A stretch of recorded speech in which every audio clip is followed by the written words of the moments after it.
Hello guys, स्वागत है आपका कुठार क्लासेस में। जैसा कि आप सभी को पता है कि आज 12th क्लास का पॉलिटिकल का एग्ज़ाम हुआ है, तो आज हम उसी के पेपर के ऊपर चर्चा करने वाले हैं कि उसके आंसर कैसे और किस प्रकार से लिखे जा सकते थे। तो देखिए, मेरे पास जैसा कि आप देख सकते हैं सेट 3 पड़ा हुआ है, उसके हम क्वेश्चन आंसर देख लेते हैं। देखिए, सबसे पहला क्वेश्चन आप देख सकते हैं, खाली स्थान के लिए मतलब आपको फिलअप करना है। तो यहाँ लिखा हुआ है कि विकास का, यहाँ पे विकास के ऊपर चर्चा कर रहे हैं कि एक ऐसा विकास जो आने वाली पीढ़ी के लिए भी आवश्यकताओं की पूर्ति कर सकता है, कौन सा विकास होता है। तो इसका आंसर होता सी, टिकाऊ विकास। क्योंकि जो टिकाऊ विकास होता है वो आने वाली जो भविष्य की पीढ़ी होती है उसे देखने के लिए किया जाता है। अगला क्वेश्चन है क्वेश्चन नंबर 2। इसे आपको सीरियल वाइज लगाना था, काफ़ी ज़्यादा आसान था एकदम। इसका आंसर 1, 2, 3 और 4 हो जा सकता है, एकदम सीधा सा।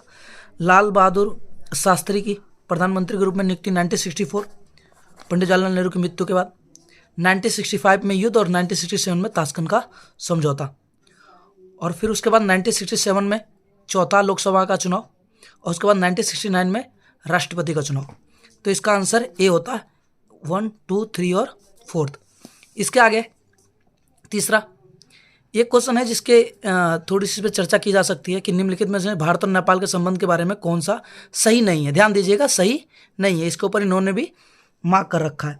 अगर देखा जाए तो पहला क्वेश्चन कह रहा है कि पहला ऑप्शन कह रहा है कि भारत और नेपाल के बीच में वीजा मुक्त आवागमन है, हाँ है, तो ये तो सही हो गया। जो दूसरा ये कह रहा है कि भारत और नेपाल आने वाली नदियों का पानी का साझा करते हैं, हाँ, नेपाल जो है नदियों का पानी का साझा करते हैं। जैसे कि एक नदी है जो सप्तकोशी है, जहाँ पर 7 नदियों का पानी आता है नेपाल में, वो पानी भारत में आता है, हम साझा करते हैं। अगला दोनों देशों में लोकतांत्रिक शासन है, हाँ है। उसके बाद है नेपाल सदैव भारत की नीतियों का अनुसरण करता नहीं। हर देश की अपनी विदेश नीति होती है, उसका पूर्ण तरीके से पालन नहीं कर सकता। और ये पूछ रहा सदैव नहीं करता। सपोर्ट कर सकते हैं लेकिन हमेशा उन नीतियों को सपोर्ट नहीं कर सकते। आगे चौथा क्वेश्चन देखिए आप कि निम्नलिखित में कौन सा संयुक्त राष्ट्र संघ का अंग नहीं है।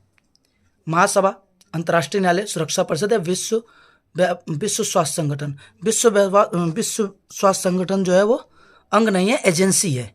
अंग नहीं, एजेंसी है। पांचवा क्वेश्चन देखिए कि बहुराष्ट्रीय कंपनियां विकासशील देशों में निवेश का मुख्य कारण क्या होता है।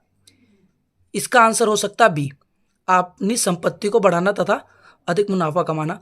जितनी भी मल्टीनेशनल कंपनियां होती हैं वो कभी भी इसलिए नहीं करेंगी ताकि वंचित लोगों का कल्याण हो सके, नहीं, वो इसलिए चाहते हैं क्योंकि विकासशील देशों में रोजगार के अवसर ज़्यादा रहेंगे।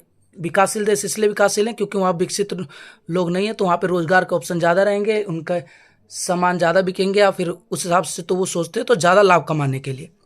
उसके आगे जम्मू कश्मीर से धारा 370 कब समाप्त कर लिया गया है। तो 9 अगस्त 2019 में, 9 अगस्त 2019 में 6 अगस्त को नियम को पास किया गया था और 9 अगस्त को लागू कर दिया गया था।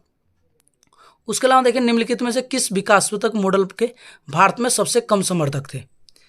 भारत ने क्या कहते हैं मिश्रित अर्थव्यवस्था को अपनाया, ये तो सबसे ज़्यादा हो गया।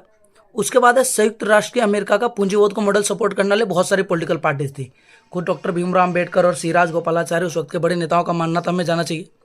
और सोवियत संघ में समाजवादी मॉडल, खुद हमारे देश के प्रधानमंत्री इसके समर्थक थे, तो ज़्यादा लोग रहे होंगे तभी ये नियम लागू होगा। तो बॉम्बे प्लान, क्योंकि बॉम्बे प्लान आज़ादी से पहले किया गया था 1944 में, इसमें केवल व्यापारिक लोग शामिल हुए थे, तो इसलिए इसका आंसर ये हो सकता है। अगला 1990 के दशक में संवैधानिक राजतंत्र से नेपाल में राजनीतिक पार्टियां ने आम जनता के खुले उत्तरदायी शासन प्रणाली चाहते थे, ये बिल्कुल सही है। और उससे अगला है कि राजा ने सहायता से सरकार ने पूर्ण नियंत्रण बना लिया था, नेपाल में लोकतंत्र के विस्तार पर प्रतिबंध लगा दिया। तो देखिए दोनों सही है और ये इसकी व्याख्या करता है ऑप्शन ए। जब राजा ने सेना की सहायता से सरकार पर पूर्ण नियंत्रण अपना लिया तो नेपाल के लोगों ने लोकतंत्र के लिए आंदोलन करना शुरू कर लिया, इसलिए इसकी व्याख्या हो सकती है। तो ये दोनों क्या है, एक दूसरे की व्याख्या भी करते हैं और ये दोनों सही भी हैं। अगर अगला क्वेश्चन देखा जाए, अगले क्वेश्चन में नाइन्थ क्वेश्चन देखा जाए तो पहला इसकी अगर देखें, पहली अगर यहाँ पे देखें तो यूएनओ आशा की जाती है कि एक ध्रुव विश्व में बेहतर काम कर पाएगा।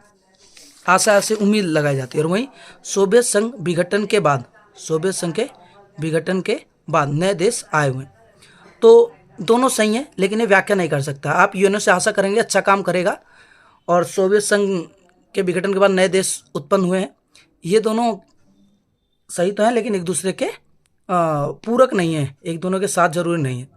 10th क्वेश्चन देखा जाए तीसरे लोकतांत्रिक लहर के बारे में, तो यहाँ पर आप लोगों को पता, लोकतांत्रिक अभिव्यक्ति की बात करें, भारत में लोकतांत्रिक अभिव्यक्ति को 3 चरणों में बांटा गया था। एक 1950 से 1970 वाला दशक पूरा, फिर एक 1980 वाला, और फिर एक 1990 से बाद वाला। तो ये पूछ रहा तीसरा, थर्ड, तो थर्ड का आंसर होता 1990 के बाद वाला। तीसरी लोकतांत्रिक दशक का लहर किसे कहा जाता, तो यही होता। अगला 11वां क्वेश्चन, निम्नलिखित में से कौन नेता जो था जो नागालैंड से संबंधित था? लाल डेंगा जो थे नागालैंड से संबंधित थे। उसके आगे 12th क्वेश्चन देखा जाए, 12th क्वेश्चन में ऐसी कौन सी नीति है जिसे नीति आयोग का उद्देश्य नहीं माना जाता? तो विकास के कारणों में रणनीति बनाना, बिल्कुल सही। थिंक टैंक के रूप में काम कर सकता है, बिल्कुल सही। विकास के कार्यक्रमों के लिए धन व्यवस्थित करता है, नहीं।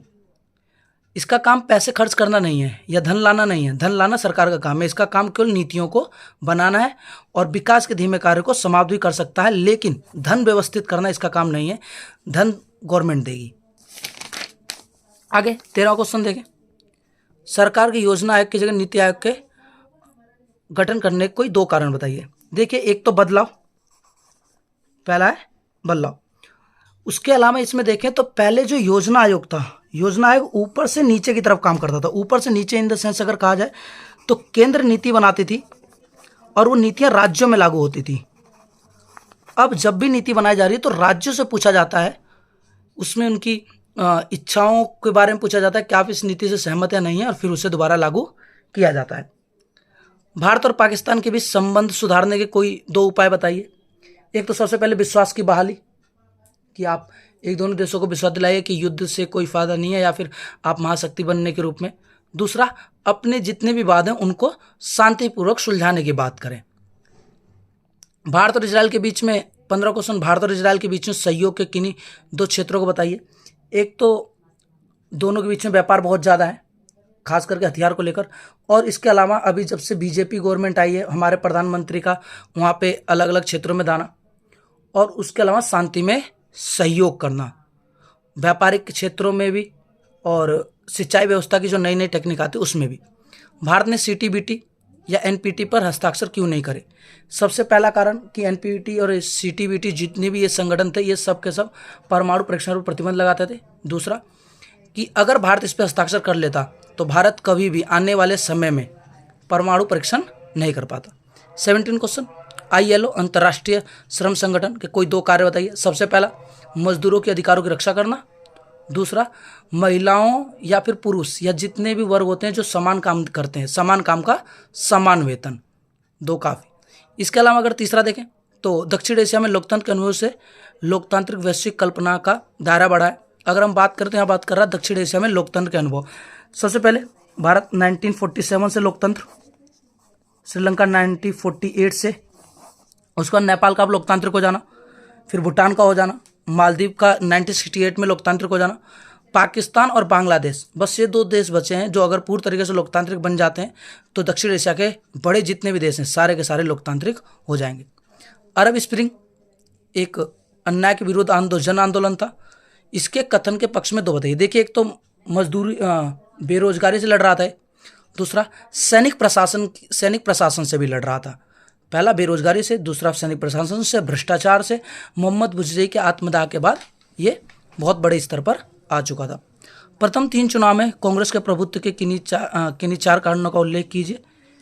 जो प्रथम 3 चुनाव थे 1952, 1957, 1962, इन तीनों आम चुनाव में जिस प्रकार से कांग्रेस ने अपना प्रभुत्व दर्शाया उसके बारे में बात कर रहा है। देखिए, सबसे पहले एक सबसे पुरानी पार्टी का होना, दूसरा बड़े बड़े नेताओं का होना, जैसे कि पंडित जवाहरलाल नेहरू या फिर सरदार वल्लभ भाई पटेल, जो कि उनकी 1950 में डेथ होगी, लेकिन उसके बाद भी इनके पास बड़े बड़े नेता थे। राष्ट्रव्यापी नेटवर्क होना और स्वतंत्रता संग्राम में विरासत मिलना, स्वतंत्रता संग्राम की जो विरासत है वो भी इन्हें मिली हुई थी। तो ये इसके 4 कारण थे। भारत के 7 देशी रियासतों में विलय में सरदार वल्लभ पटेल की भूमिका। देखिए, जब देश आज़ाद हुआ तो 565 देशी रियासत थे, 565 देशी रियासत थे, और इन देशी रियासतों को भारत में एक करना एक बहुत बड़ी चुनौती का काम था। इनमें खास करके जूनागढ़, भोपाल, त्रावणकोर, हैदराबाद, जम्मू कश्मीर, मणिपुर, इन देशी रियासतों ने तो मन बना लिया था कि वो भारत से बाहर जाएंगे। यहीं पर एक मंत्रालय का गठन किया जाता है जिसका नाम होता है देशी रियासतों मंत्रालय, और उसका हेड बनाया जाता है, मिनिस्टर बनाया जाता है सरदार वल्लभ भाई पटेल को। तो पहला तो ये हो गया कि सरदार वल्लभ भाई पटेल जो बने, और इनको एक करने में उनकी बहुत बड़ी भूमिका रही, खास करके जूनागढ़ को, हैदराबाद को और जम्मू कश्मीर को, इन्हें एक करने में इन्होंने एक बेजोड़ कोशिश करी, बहुत बढ़िया कोशिश करी। इसके अलावा वो भारत के पहले गृह मंत्री भी थे, तो जितने भी गृह मंत्रालय जितने भी डिसीजन लेने थे उन्हें लेने थे। वो भारत के पहले वो प्रधानमंत्री थे। इसके साथ साथ उनका एक जो बहुत बड़ा योगदान था, इंस्ट्रूमेंट ऑफ एक्सेक्शन, विलय का सहमति पत्र, उन्होंने बीपी मेनन के साथ मिलकर तैयार किया, जिससे कि आने वाले समय में कोई भी देशी रियासत ये ना कह सके कि जी हमें ज़बरदस्ती मिलाया गया है। एक सबूत के रूप में विलय के सहमति पत्र पर हस्ताक्षर।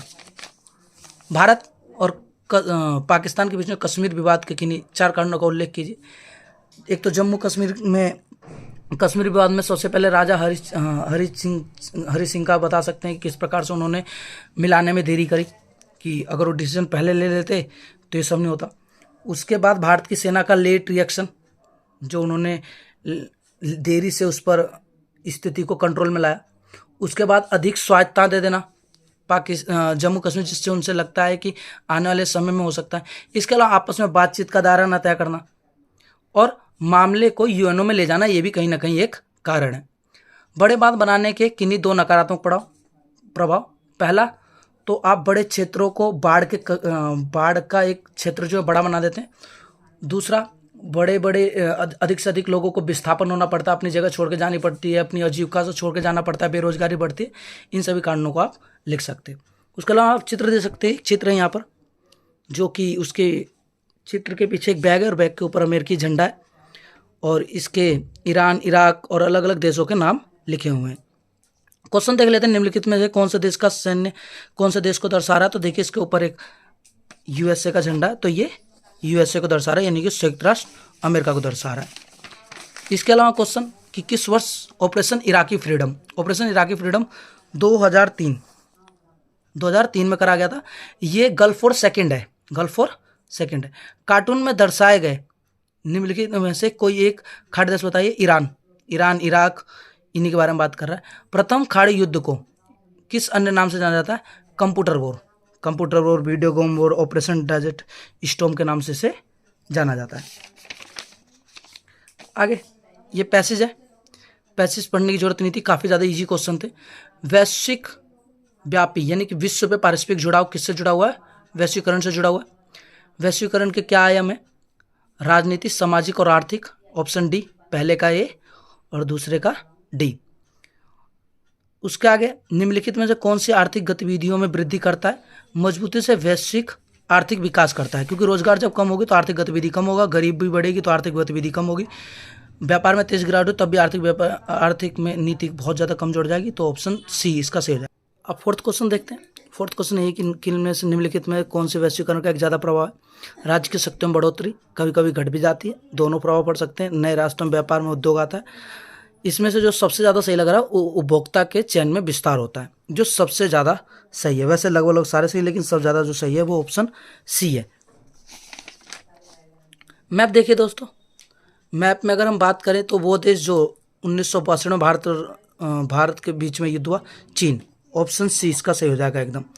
उसके अलावा वो देश जिसके साथ कश्मीर के मुद्दे हैं, ऑप्शन डी, पाकिस्तान। बहुत ईजी मैप आया। उसके अलावा वो देश जिसके साथ 1971 में अस्तित्व में आया, बांग्लादेश, ए। और उसके वो देश जिसके साथ भारत जो है चीन के साथ सीमा का साझा करता है, यानी कि शेयर करता है, अरुणाचल प्रदेश, बी। आइए अब बड़े क्वेश्चन पे चलते हैं, लेंथी क्वेश्चन पे। सबसे पहला है, शांति तथा एशिया में शांति तथा सहयोग बढ़ाने के लिए सार्क देशों की भूमिका बताइए। भारत और पाकिस्तान को एक बड़े मंच पे आना पड़ेगा। जब भी सार्क की बात करी जा रही है तो उसकी खामियों में अगर बात करी जाती है तो पाकिस्तान और भारत दोनों जो हैं एक बड़े स्तर पर आपसी में सहयोग पे नहीं आ पाते। दूसरा, हमें नियम थोड़े मजबूत बनाने पड़ेंगे और अधिक से अधिक देशों को इसमें लाने के लिए विवश करना पड़ेगा, क्योंकि जब भी मीटिंग होती है, अगर पाकिस्तान में मीटिंग होती है तो भारत पार्टिसिपेट नहीं लेता है और भारत में होती है तो पाकिस्तान पार्टिसिपेट नहीं लेता है। इसके अलावा हमें अपनी क्षेत्रीय अखंडता यानी कि अपने जो अलग अलग सीमाओं के विवाद हैं उस सीमाओं के विवाद भूलने पड़ेंगे। जैसे पाकिस्तान के साथ भारत का विवाद, बांग्लादेश के साथ भारत का विवाद, प्राकृतिक गैस किसी ना देना पड़ना, व्यापार में एक दूसरे को सहयोग करना, आतंकवाद की गतिविधियों में लड़ने को एक दूसरे को सहयोग करना। इससे जो है इनकी भूमिका को बढ़ाया जा सकता है। आर्थिक गतिविधियों पर ज़्यादा ध्यान देना, या फिर जापान के नए केंद्र में शामिल होना, नए उभर के आते। तो जापान के ऊपर एक ये इसी साल जुड़ा है 21वीं सदी में दुनिया की तीसरी सबसे बड़ी जीडीपी का होना। उसके अलावा दुनिया में इसका इतना छोटा देश है लेकिन इसकी कोई सेना नहीं है, चारों टापुओं पे बचा हुआ देश लेकिन इसकी कोई सेना नहीं है, एक विकसित देश है। उसके अलावा लेकिन विकसित देश होने के बाद धर्म पे कोई वहाँ पे लड़ाई नहीं है। और G7 में शामिल 3 पूछे 3 है G7 में एक लौता एशिया का दक्षिण एशिया का शामिल एशिया का एक लौता शामिल देश जो है वो जापान है। उसके अलावा 28 आपातकाल जो भारतीय राजनीति में संभावित विवादित घटनाओं को क्यों माना जाता है, कोई 3 कारण। आपातकाल के दौरान कोई 3 विवादित घटनाओं को बताइए। एक तो प्रेस सेंसरशिप आप बता सकते हैं, दूसरा बड़े बड़े नेताओं को गिरफ्तार करना, और उसके अलावा 42वां संविधान संशोधन जिसमें लोकसभा का कार्यकाल बढ़ा के 5 साल से, विधायक का कार्यकाल 5 साल से बढ़ाकर 6 साल कर दिया गया था। पंथ निरपेक्ष जोड़ा गया था भारत की प्रस्तावना में।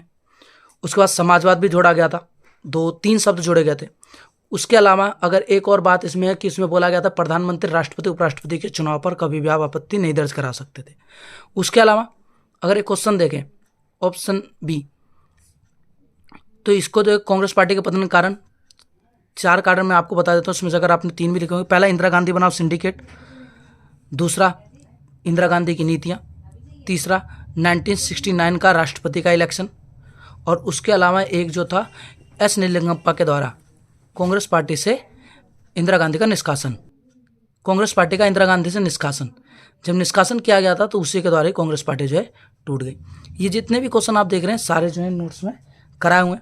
मैं आपको नोट्स इसलिए दिखा रहा क्योंकि आपकी वीडियो जो है काफ़ी ज़्यादा लंबी हो जाएगी। उसके अलावा 29वां क्वेश्चन देखें तो मंडल आयोग की 3 सिफारिशों में किस प्रकार ने पिछड़े वर्ग की समस्याओं को हल करा। 3 सिफारिशें देखिए, अगर सबसे पहला अगर उसके अलावा नीचे भी यही क्वेश्चन है कि अन्य पिछड़ा के उत्थान के कारण कोई 3 कारक बताए, दोनों एक दूसरे से जुड़े हुए हैं। सबसे पहले आपको यहाँ बताना था मंडल आयोग क्या था। बीपी मंडल के नेतृत्व में बनाया गया था। बनाने वाली जनता पार्टी, नियमों को लागू किया गया था जनता पार्टी की सरकार के दौरान 1989 के आसपास जब बीपी सिंह आए थे। उसके अलावा 3 सिफारिशों में 27% आरक्षण, भूमि सुधार अधिनियम को लागू करना और आर्थिक आधार पर लोगों को आरक्षण देने की इसमें बात कही गई थी। 3 सिफारिश तो हो गई अगर आप पहले देखें। दूसरा, अन्य राजनीतिक उत्थान में गरीबों को आने का ऊपर मौका मिला है।